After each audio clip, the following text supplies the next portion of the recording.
अंदर सर के लिए। श्रद्धेय अभिभावकगण,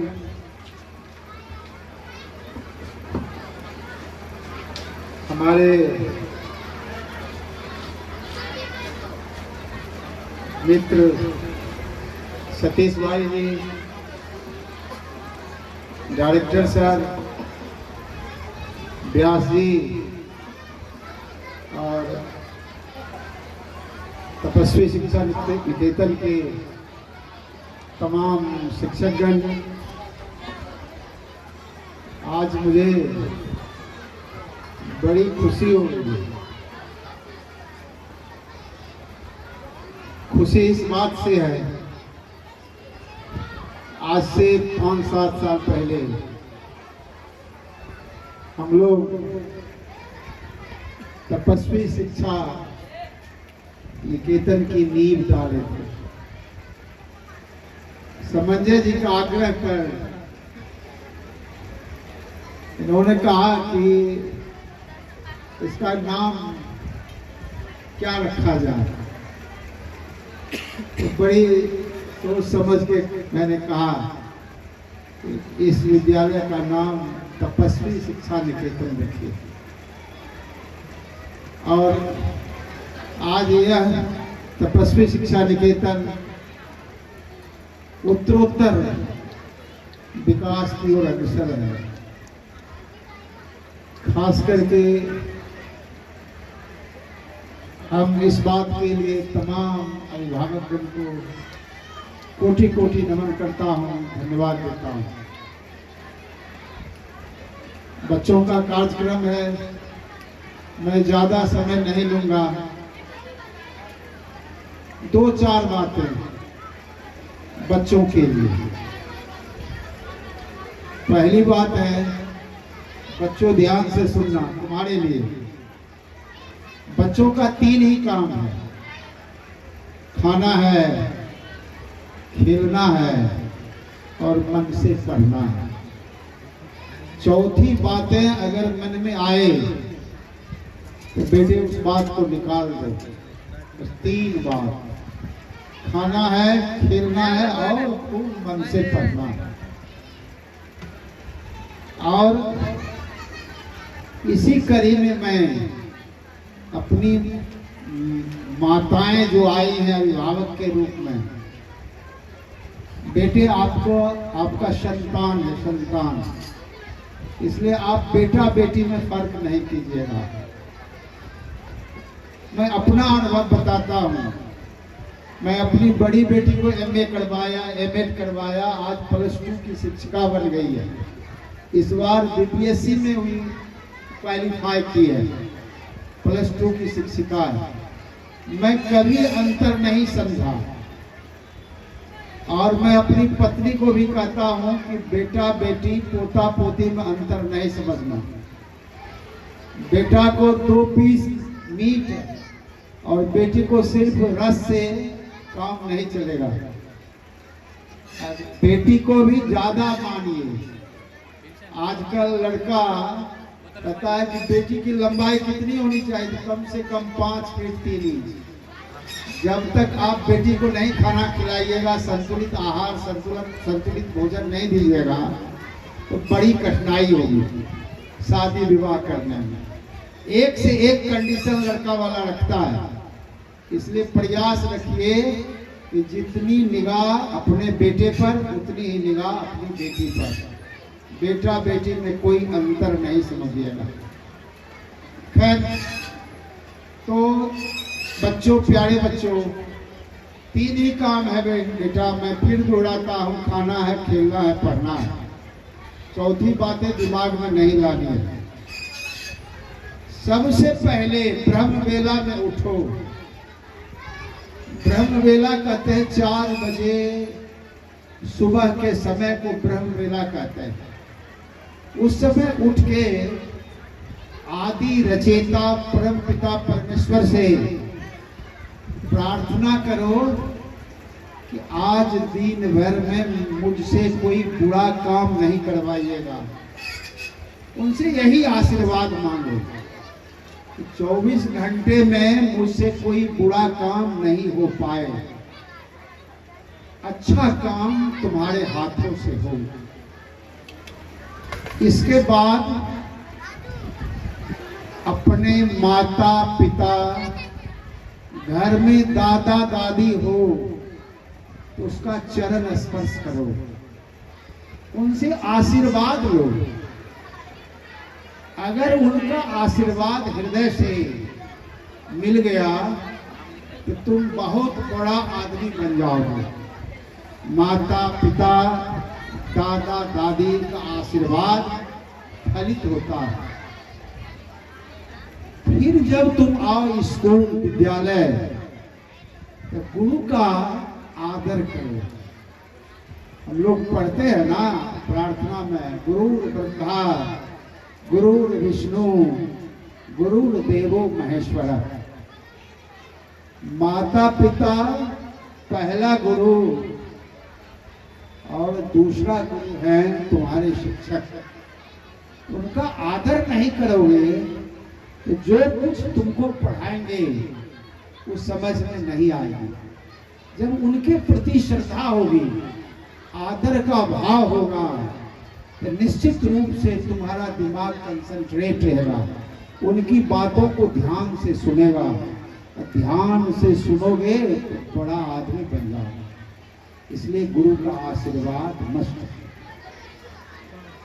अभी समंजय जी बोल रहे थे, मेरे नाना जी इस बात को दोहराते थे कि गुरु शिष्य से पराजय चाहता। मैं जब कभी स्कूल में आया तो इनसे आग्रह किया था कि इस वाक्य को जरूर आप ऊपर आगे भी लिखवा दीजिए। जो सच्चा गुरु होता है ना, वो चाहता है कि मेरा विद्यार्थी हमसे बहुत आगे बढ़ जाए, बहुत आगे बढ़ जाए, बहुत ऊंचाई तक पहुंचे। मेरा एक विद्यार्थी पीएमओ से रिटायर किया है, प्रधानमंत्री कार्यालय से। मैं दिल्ली गया था तो मुझे पीएमओ ले गया घुमाने के लिए। मैं उस समय बड़ा गौरवान्वित महसूस किया कि मेरा विद्यार्थी आईएएस बना, जिसके बदौलत आज मैं पीएमओ आया हूँ देखने के लिए, घूमने के लिए। बड़ी खुशी होती है। इसलिए मेरा वाक्य नहीं है, मेरे नाना जी इस बात को दोहराते थे। वो भी एक शिक्षक थे और मेरे परिवार में नाना जी भी शिक्षक हुए, मेरे मामा जी भी शिक्षक हुए, मैं भी शिक्षक से ही रिटायर किया हूँ। मेरी पत्नी भी शिक्षिका है, मेरा बेटा भी शिक्षक है, शिक्षक था। सतीश भाई के कहने पर वह नौकरी छोड़ दिया और पत्रकारिता से जेएनयू से पीएचडी किया है, फिर इंग्लिश से भी एमए किया है। तो शिक्षक का बहुत बड़ा रोल होता है। मेरे परिवार में चौथा पीढ़ी है, मैं चौथे पीढ़ी, तीसरे पीढ़ी का शिक्षक। मेरी बेटी जो +2 की शिक्षिका बनी है बीपीएससी से, फिर इस बार बीपीएससी जो वीडियो सीओ वाला उसमें भी क्वालिफाई की है, आगे पता नहीं। इसलिए शिक्षक का एक बहुत बड़ा रोल होता है। शिक्षक बच्चे को अपना बेटा समझता है, वह स्नेह देता है, बेटे वाला स्नेह। मेरे नाना जी 4 बात कहते थे, उन्हीं की बात को मैं दोहराता हूँ। Every teacher should be a student. प्रत्येक शिक्षक को एक विद्यार्थी होना चाहिए। प्रत्येक शिक्षक को एक विद्यार्थी होना चाहिए। शिक्षक हूँ, अगर मैं पढ़ता नहीं हूँ, पढ़ के क्लास में नहीं जाता हूँ, तो मैं अच्छी तरह से बच्चों को नहीं पढ़ा सकता। फांकी दे के कुछ बता के चला होगा। इसलिए शिक्षक को प्रत्येक दिन पढ़ना चाहिए, प्रत्येक दिन, और पाठ योजना के साथ, पाठ्यक्रम के साथ जाना चाहिए। मैं कुछ बातें शिक्षकों के लिए भी कह रहा हूँ। उसके बाद कहते थे शिक्षक को निष्पक्ष होना चाहिए, निष्पक्ष। ऐसा नहीं कि अगर मेरा बेटा है तो उसको हम मन से पढ़ाएं, और आपका बेटा है तो उसको जैसे तैसे कहे कि जाओ बैठो, कुछ पूछने पर उसको नहीं बताएं। इसलिए जो सही मायने में शिक्षक है उसके अंदर कोई भेदभाव नहीं होता है, सबको अपना बेटा समझता है, सबको अपनी बेटी समझता है। अगर निष्पक्षता नहीं है, निष्पक्ष नहीं है, तो वह पेशेवर शिक्षक है, शिक्षक नहीं हो सकता, गुरु नहीं हो सकता। तीसरी बात कहते थे कि ज्ञान बांटने की सहज प्रवृत्ति होनी चाहिए शिक्षकों में। अगर जो सच्चा शिक्षक है, रास्ते पैरे सुकरात की तरह, यदि कोई बच्चा, कोई विद्यार्थी पूछ रहा है कि सर इसका जवाब क्या होगा, तो उसको बताना चाहिए। ज्ञान बांटने की सहज प्रवृत्ति होनी चाहिए। चौथी बातें जो बहुत बहुमूल्य है, मैं अपने शिक्षक भाइयों से कहता हूं कि चौथी बात तो हमेशा गठरी में बांध के चलिए। अपनी आत्मा से बच्चों की आत्मा में शक्ति का संचार कराना, ज्ञान का संचार कराना, प्रकाश का संचार कराना। यदि आप ज्ञान का संचार करा रहे हैं, बच्चों में ज्ञान प्रकाश संचरित नहीं हो रहा है, आप प्रयास कर रहे हैं, लेकिन आपकी बातें बच्चों के जेहन में अट नहीं रही है। ज्ञान का संचार कराना, यदि वह ज्ञान, वह प्रकाश, वह विवेक, वह बुद्धि बच्चों में संचरित नहीं हो रही है, तो आप ब्रह्मा हो सकते हैं, विष्णु हो सकते हैं, शिव हो सकते हैं, काली, दुर्गा, सरस्वती हो सकते हैं, गुरु कदापि नहीं हो सकते। इसलिए गुरु का काम है शक्ति का संचार कराना, ज्ञान का संचार कराना। यदि आप पढ़ा रहे हैं, बच्चे आपकी बातों को नहीं सीख रहे हैं, तो आप पंडित हो सकते हैं, विद्वान हो सकते हैं, गुरु नहीं हो सकते। तो मैंने समंजय जी का आग्रह पर बच्चों के लिए भी 2-4 बातें कहा।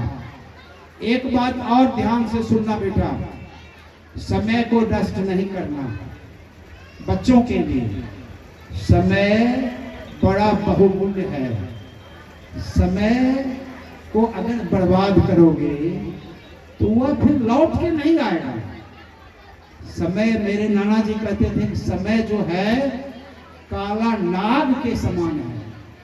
अगर समय रूपी काला नाग की पूंछ पकड़ोगे तो उलट के काट लेगा, और जब काट लेगा तो तुम कहीं के नहीं रहोगे। इसलिए एक एक क्षण समय का सदुपयोग करो। अगर समय का सदुपयोग किया तो तुम बहुत बड़ा आदमी बन जाओगे। एक और बात मैं कहता हूं, अगर मन में यह लक्ष्य बना रखे हो कि हमको कलेक्टर बनना है, 18 घंटा पढ़ना होगा बेटा, 18 घंटा, 24 घंटे में 18 घंटे तक उस समय का सदुपयोग करना। अगर मन में है इंजीनियर, डॉक्टर बनना है, अगर लक्ष्य बना रखे हो कि इंजीनियर, डॉक्टर बने, तो कम से कम 12-14 घंटा पढ़ना पड़ेगा। अगर सोच लिए हो कि मेरे जैसा गुरुजी ही बनना है, तब तो 7-8 घंटे में भी काम चल जाएगा। इसलिए नहीं, स्वप्न बड़ा देखो कि हमको IAS बनना है, IPS बनना है, साइंटिस्ट बनना है, डॉक्टर बनना है, इंजीनियर बनना है विश्वेश्वरैया की तरह, तो तुमको 14 घंटा, 15 घंटा, 16 घंटा पढ़ना है, मेहनत करना है, समय का सदुपयोग करना है। दूसरी बात बेटा, जो बोलो उस पर कायम रहो, दृढ़ संकल्प शक्ति अपनाओ। मेरे नाना जी कहे थे, जब मेरा एडमिशन मुंगेर कॉलेज में हुआ था, तो कहे थे कि चाय नहीं पीना। तो मैं नाना जी से कहा था कि मैं चाय नहीं पीऊंगा, पान नहीं खाना। मैं आज तक जीवन में पान नहीं खाया हूं। कहा कि बीड़ी नहीं पीना, सिगरेट नहीं पीना, गांजा, दारू, तारी नहीं पीना। आज तक मैं नहीं पिया हूं, पता लगा लेना। तो मैं दृढ़ संकल्प कर रखा था कि पान नहीं खाऊंगा। मैं एक वाकया सुनाता हूं। मेरी शादी हो रही थी, मेरी सासू माँ वगैरह एक बीत के दरमियान पान ब्लड इसमें से निकाल के लड़की का ब्लड पान में लगा के लड़का को दिया जाता है, और लड़का का ब्लड पान में मिला के लड़की को दिया जाता है। मैंने उस दिन भी संकल्प नहीं तोड़ा।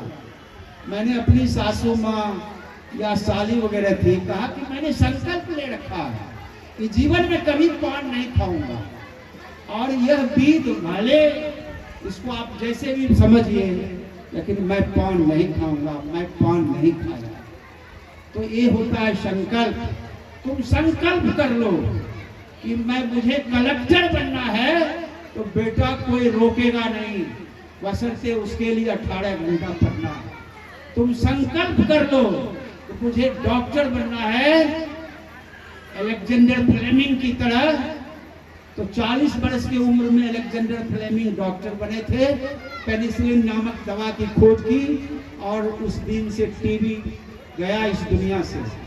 इसलिए संकल्प का धनी बनो, संकल्प लो कि मुझे डॉक्टर बनना है, इंजीनियर बनना है, और जब तक हम उस लक्ष्य तक नहीं पहुंचे तो रुकना नहीं है। तो इस संकल्प लेके तुम लोग जाओ, पढ़ो लिखो मन से, और तपस्वी कोचिंग सेंटर पे या तपस्वी शिक्षा निकेतन में एक से एक विद्वान लोग हैं, एक से एक। जैसे हमारे बीएन मेहता सर हैं, एमएड हैं, और उनका अक्षर जो हम लोग देखते हैं, कमल सर हैं, इतना सुंदर अक्षर लिखते हैं कि मन ललच जाता है।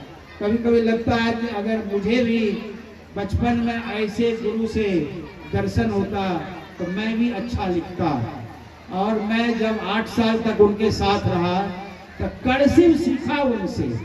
इसलिए सीखने का बेटा उम्र नहीं होता। तुम तो अभी बच्चे हो, हम तो 70 साल में भी कर्सिव सीखे। मेरा 71वां वर्ष चल रहा है। इसलिए मैं इन्हीं चंद शब्दों के साथ अपनी बात को विराम देता हूँ। समय का सदुपयोग करना और गुरु की बातों को ध्यान से सुनना, पढ़ना। एक सीबीएसई का नॉर्म है, सुबोपली। गुरु की बात को ध्यान से सुनना है, पूछने पर बोलना है। प से होता है पढ़ना, ली से लिखना। इस सुबोपली मंत्र को हमेशा याद रखना, और माता पिता की भी आज्ञा का पालन करना। मैं माँ जो अभिभावक के रूप में आई है बहुत बड़ी संख्या में, उनसे भी कह दिया कि बेटा बेटी आपका संतान है, बेटी पर भी उतने निगाह, बेटा पर भी उतने निगाह। मैं गुरु लोगों के लिए भी कुछ शब्द कहा कि गुरु आप तब कहलाएंगे जब आप अपने अंदर के प्रकाश को बच्चों में डालेंगे। अगर आपकी बात बच्चा नहीं सीखा तो आप गुरु नहीं हैं। आप शिक्षक हो सकते हैं, पेशेवर शिक्षक हो सकते हैं, गुरु कदापि नहीं।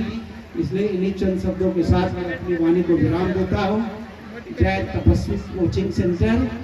और आज तो स्वतंत्रता दिवस है, बड़ी मुश्किल से हम लोगों को आज़ादी मिली है, इसलिए हम लोग वर्षगांठ मनाते हैं। आज के दिन बापू को याद करते हैं, नेहरू को याद करते हैं, जिनकी बदौलत हमें आज़ादी मिली। और मैं बापू की 3 बातें अपने बच्चों के लिए रखना चाहता हूँ। बापू कहते थे सदा सत्य बोलो, ऑलवेज स्पीक ट्रूथ। दूसरी बात कहते थे लोभ का त्याग करो। तीसरी बात कहते थे इच्छाओं को कम करो। इन्हीं चंद शब्दों के साथ अपनी बात को विराम देता हूँ। जय हिंद, जय भारत, जय। धन्यवाद सर।